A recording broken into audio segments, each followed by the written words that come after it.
Assalamualaikum, halo semuanya. Kami dari kelompok 1 TIF Bondowoso Golongan B akan menjelaskan tentang digital ethics yang merupakan topik dari mata kuliah literasi digital. Di dalam kelompok kami terdiri dari 5 orang, yaitu yang pertama ada Candi Agusta Islamiano, Akas Nurul Mahmuda, Eka Putri Yuliana, Muhammad Iqbal Maulana, dan Hendrawan. Dalam digital ethics ini terdapat 5 topik utama, yaitu netiquette masyarakat digital, waspada konten negatif, interaksi bermakna di ruang digital, interaksi dan transaksi dengan bijak, serta kesimpulan dari digital ethics. Sebelum kita menuju ke 5 topik utama tadi, tentunya kita harus mengetahui dong, apa sih digital ethics itu? Jadi, digital ethics adalah kemampuan individu dalam menyadari, mencontohkan, menyesuaikan diri, merasionalkan, mempertimbangkan, dan mengembangkan tata kelola etika atau netiquette digital dalam kehidupan sehari-hari. Digital ethics relevan dan bisa dipraktekkan untuk warga Indonesia.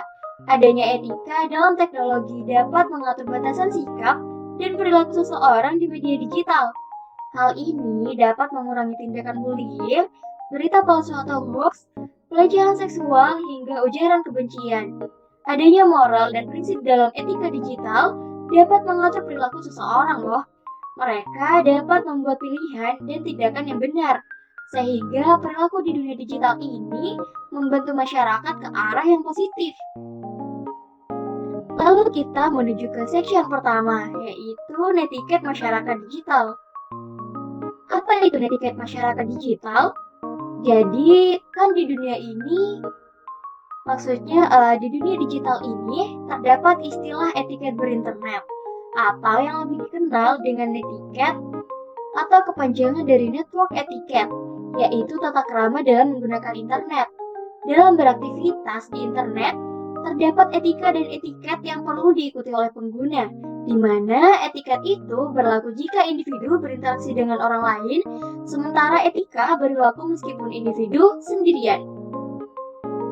Selanjutnya ada kompetensi mengakses informasi sesuai netiquette di platform digital, yaitu kemampuan teknis menggunakan perangkat teknologi untuk mengakses internet yang dibedakan dalam 3 aspek. Aspek yang pertama yaitu keterampilan mengoperasikan internet menggunakan perangkat teknologi hardware maupun software. Aspek yang kedua yaitu kemampuan menggunakan internet secara aktif dan berimbang. Dan yang terakhir yaitu kemampuan teknis menggunakan internet secara advance. Selanjutnya ada kompetensi menyeleksi dan menganalisis informasi saat berkomunikasi di platform digital. Pada kompetensi ini, kita dapat memakainya untuk memilih dan memilah perilaku yang sesuai dengan netiquette maupun perilaku yang tidak sesuai dengan netiquette. Seleksi dan analisis informasi yang sesuai netiquette diantaranya, ingatlah akan keberadaan orang lain di dunia maya. Lalu taat kepada standar perilaku online yang sama dengan yang kita jalani dalam kehidupan nyata, tidak menggunakan hal-hal yang dapat merugikan para pengguna internet, membentuk citra diri yang positif, serta menghormati privasi orang lain. Sedangkan seleksi dan analisis informasi yang tidak sesuai netiquette diantaranya adalah menyebarkan berita hoax atau berita bohong atau palsu, ujaran kebencian, provokasi hasutan atau hinaan, pornografi atau konten pencabulan dan eksploitasi seksual, pencemaran nama baik, serta penyebaran konten negatif. Ada kompetensi memahami netiquette sebagai upaya membentengi diri dari tindakan negatif di platform digital. Ketidakpahaman atas netiquette bisa menimbulkan dampak negatif yang sangat merugikan karena internet memiliki jejak digital yang tidak mudah dihapus. Saat masuk ke dunia digital, pengguna internet meninggalkan jejak digital berupa passive atau active user footprint. Passive user footprint merupakan jejak yang muncul secara otomatis, sedangkan active user footprint merupakan jejak yang dibuat secara sadar. Selanjutnya ada kompetensi memproduksi dan mendistribusikan informasi di platform digital. Pada kompetensi ini, kita dapat menganalisis pentingnya produksi konten yang sehat dan mendistribusikan konten yang bermanfaat. Memproduksi dan mendistribusikan pesan sesuai netiquette melalui email, Di antaranya kita dapat melakukan beberapa cara, yaitu menulis email dengan ejaan yang benar, tidak menggunakan huruf kapital semua, dan membiasakan menulis subjek email untuk mempermudah penerima pesan. Lalu, untuk memproduksi dan mendistribusikan pesan sesuai netiquette melalui chatting di media sosial, kita juga dapat melakukannya dengan beberapa cara. Di antaranya, kita harus sopan dan ucapkan salam ketika memulai dan mengakhiri percakapan. Jangan menyebar capture percakapan privat ke area publik, serta cermat dan bijak dalam memilih stiker dan emoji yang ada di media sosial. Kompetensi memverifikasi pesan sesuai standar netiquette. Kita harus teliti terlebih dahulu nih, siapa yang menyampaikan informasi dengan cara mengecek sumber beritanya di Google News. Kemudian kita cek apakah gambar sesuai dengan konteks di Google Image. Kita bisa menelusuri gambar yang kita dapat melalui Google Image loh. Selanjutnya, verifikasi topik pesan lewat fact check tools. Lalu yang terakhir, kita dapat perhatikan URL-nya karena terdapat beberapa situs yang mirip lah dengan nama sebuah web. Selanjutnya ada kompetensi berpartisipasi membangun relasi sosial dengan menerapkan etiket. Cara membangun relasi sosial menggunakan platform digital, salah satunya dengan menggunakan layanan jejaring sosial atau social network. Lalu ada kompetensi berkolaborasi data dan informasi dengan aman dan nyaman di platform digital. Jadi, selama mengakses platform di media digital, kita dapat memanfaatkan metode kolaboratif yang difasilitasi oleh internet melalui media sosial, seperti caption, hashtag, follow, feeds, comment, dan engagement. Lalu, ada beberapa platform yang dapat kita gunakan untuk berkolaborasi, yakni diantaranya ada Wikipedia, Google Drive, Dropbox, Microsoft OneDrive, dan masih banyak lagi. Lalu kita beralih ke section kedua, ada waspada konten negatif. Nah, jadi definisi konten negatif ini, apa sih definisi konten negatif itu? Jadi, konten negatif atau konten ilegal di dalam Undang-Undang Nomor 11 Tahun 2008 tentang informasi dan transaksi elektronik yang telah diubah melalui Undang-Undang Nomor 19 Tahun 2016 atau UU ITE dijelaskan sebagai informasi dan atau dokumen elektronik yang memiliki muatan yang melanggar kesusilaan, perjudian, penghinaan, atau pencemaran nama baik, pemerasan dan atau pengancaman, penyebaran berita bohong dan menyesatkan sehingga mengakibatkan kerugian pengguna.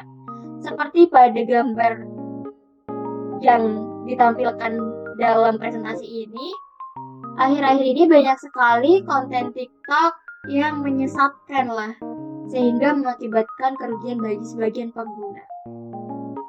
Mungkin itu adalah contoh dari salah satu konten negatif yang dapat kita ketahui. Selanjutnya ada hoax. Hoax memanfaatkan masyarakat yang tidak memiliki pengetahuan atau awam dalam mengelola informasi. Hoax yang beredar di masyarakat juga datang dari media massa yang semestinya bisa menjadi acuan untuk menangkal penyebaran hoax.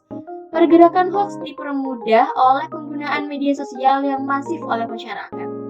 Sebagai contoh untuk hoax ini, dalam beberapa waktu lalu ada berita tentang babi ngepet. Itu menjadi salah satu hoax terbesar di Indonesia ketika itu. Selanjutnya ada perundungan di dunia maya atau cyberbullying. Nah, perundungan di dunia maya merupakan tindakan agresif dari seseorang atau sekelompok orang terhadap orang lain yang lebih lemah, baik secara fisik maupun mental dengan menggunakan media digital. Seperti yang banyak kita temui di media sosial, ketika kita tidak setuju tentang statement dari seorang public figure atau sebagainya, terkadang tanpa sadar kita melakukan cyberbullying kepada mereka dengan mengucapkan kata-kata yang dapat menyakiti hati mereka. Padahal kan kita bisa tuh menyampaikan pendapat kita yang berlawanan dengan mereka dengan bahasa yang baik dan benar tanpa menyakiti pihak manapun. Serta banyak sekali dalam dunia maya yang kita ketahui ini, orang-orang dapat dengan mudahnya melakukan bullying kepada fisik seseorang ataupun konten seseorang dan lain sebagainya. Mungkin itu adalah contoh perundungan di dunia maya dan itu sangat-sangat sering terjadi di zaman kita sekarang. Selanjutnya ada ujaran kebencian. Ujaran kebencian atau hate speech adalah ungkapan atau ekspresi yang menganjurkan ajakan untuk mendiskreditkan, menyakiti seseorang atau sekelompok orang dengan tujuan membangkitkan permusuhan, kekerasan, dan diskriminasi kepada orang atau kelompok tersebut. Jadi ya adalah ya beberapa orang-orang yang terkadang langsung mengungkapkan atau mengekspresikan emosi yang mereka rasakan di media sosial tanpa dipikirkan terlebih dahulu. Banyak juga yang karena ujaran-ujaran kebencian mereka itu, mereka bisa dipidana penjara atau denda. Selanjutnya adalah analisis konten negatif. Saat kita sedang mencari informasi seorang tokoh, ada kemungkinan tuh kita mendapat informasi yang bersifat fitnah terhadap yang bersangkutan. Untuk mengetahui kebenarannya, maka kita perlu bersifat objektif dan tidak menghakimi. Kita tentunya juga perlu melakukan verifikasi data. Seperti banyak ya kasus-kasus tentang selebriti atau yang lain yang padahal kita tidak tahu kebenarannya seperti apa, tapi terkadang kita dengan mudahnya terprovokasi oleh beberapa fitnah yang memang belum diketahui dan belum dipastikan kebenarannya. Selanjutnya, cara verifikasi konten negatif. Upaya verifikasi ini dilakukan karena secara mendasar ada dorongan dari diri kita sendiri untuk mengkonsumsi informasi yang benar dan memberikan manfaat bagi kita, bukan informasi bohong, penipuan, mengandung unsur kejahatan, atau menjebak kita. Selanjutnya, kita tidak perlu mendistribusikan konten negatif. Gunakan kreativitas kita untuk memproduksi atau membuat konten yang bermanfaat, yang tidak merugikan orang lain dan diri kita. Bagi beberapa orang, kemampuan memproduksi atau membuat juga memberikan peluang untuk mendapat keuntungan finansial dari aktivitas di internet. Sebagai contohnya, mungkin jika kalian masih ingat, ada konten yang sangat-sangat merugikan orang lain, seperti konten prank bagi-bagi sembako ini yang ternyata di dalam bingkisannya itu bukan sembako, melainkan sampah yang secara tidak manusiawinya dia bagikan kepada orang-orang yang membutuhkan. Lalu kita beralih ke section ketiga, ada interaksi bermakna di ruang digital. Interaksi yang bermakna di ruang digital antara lain ada interaksi. Interaksi adalah sebuah proses komunikasi dua arah antar pengguna terkait diskusi ide, topik, dan isu dalam ruang digital. Selanjutnya ada partisipasi. Partisipasi adalah sebuah proses terlibat aktif dalam berbagai data dan informasi yang bermanfaat bagi diri sendiri dan orang lain. Lalu ada kolaborasi. Kolaborasi adalah proses kerjasama antara pengguna untuk memecahkan masalah bersama. Lalu penerapan etika dalam berinteraksi, partisipasi, kolaborasi di ruang digital. Ada beberapa pertanyaan yang menjadi sebuah pertimbangan dalam berinteraksi, berpartisipasi, dan berkolaborasi dalam menciptakan sebuah karya pada ruang digital.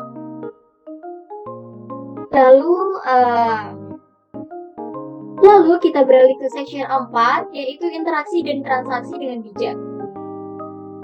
Jadi interaksi dan transaksi dengan bijak terdiri dari beberapa poin. Yang pertama, interaksi dan transaksi elektronik. Transaksi elektronik adalah transaksi atau pertukaran barang atau jasa atau jual beli yang berlangsung di ranah digital. Alat transaksi daring adalah metode pembayaran saat kita melakukan pembelanjaan melalui e-commerce. Contohnya Brimo, ShopeePay, dan lain-lain. Yang kedua ada kompetensi akses pada media sosial. Lalu yang ketiga ada etika berinteraksi di aplikasi percakapan. Etika percakapan di WhatsApp atau platform percakapan, contohnya kita harus menjaga privasi satu sama lain, tidak membagikan nomor orang lain kepada siapapun tanpa izin.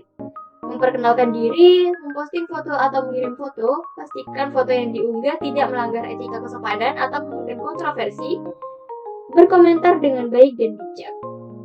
Lalu selanjutnya yang keempat, penggunaan internet untuk transaksi. Ada beberapa poin dalam penggunaan internet untuk transaksi, yaitu biaya operasional lebih efektif dan efisien. Toko dapat beroperasi selama 24 jam atau satu hari selama 7 hari per minggu. Potensi pasar yang luas, katalog produk bisa selalu up to date. Yang kelima, ada etika pelapak yang bijak. Penjual atau pelapak barang atau jasa yang tidak melanggar hukum, jujur dalam memberikan deskripsi produk, serta memberikan promosi yang jelas. Yang keenam, ada etika pembeli yang bijak, melihat latar belakang dan riwayat berjualan pelapak. Lalu kita harus mengecek apakah barang sudah mematok harga yang masuk akal, membaca deskripsi produk dengan teliti, membaca testimoni atau komentar pelanggan sebelumnya, sudah bersepakat, kirimkan sejumlah uang yang disepakati atau diinformasikan pelapak, simpan bukti transaksi, selalu cek produk yang dikirim, lalu mengkonfirmasi penjual bila barang sudah tiba. Jadi, kesimpulan. Ya, yang terakhir, section kelima yaitu kesimpulan. Kesimpulan dari digital ethics. Jadi, digital ethics ini berfungsi untuk mengedukasi dan menginformasikan kepada para perselancar dunia maya untuk tidak semena-mena dalam bermedia sosial atau hidup dalam lingkungan digital. Karena lingkungan digital adalah tempat yang sangat rawan sekali terhadap kejahatan, sehingga untuk menghindarkan pengguna dari segala bentuk kejahatan digital dan juga bersikap pada dunia digital. Jika ada pertanyaan, kalian bisa mengisi kolom komentar kami dengan pertanyaan-pertanyaan yang mungkin ingin kalian tanyakan. Sekian, terima kasih dari kelompok kami. Wassalamualaikum warahmatullahi wabarakatuh.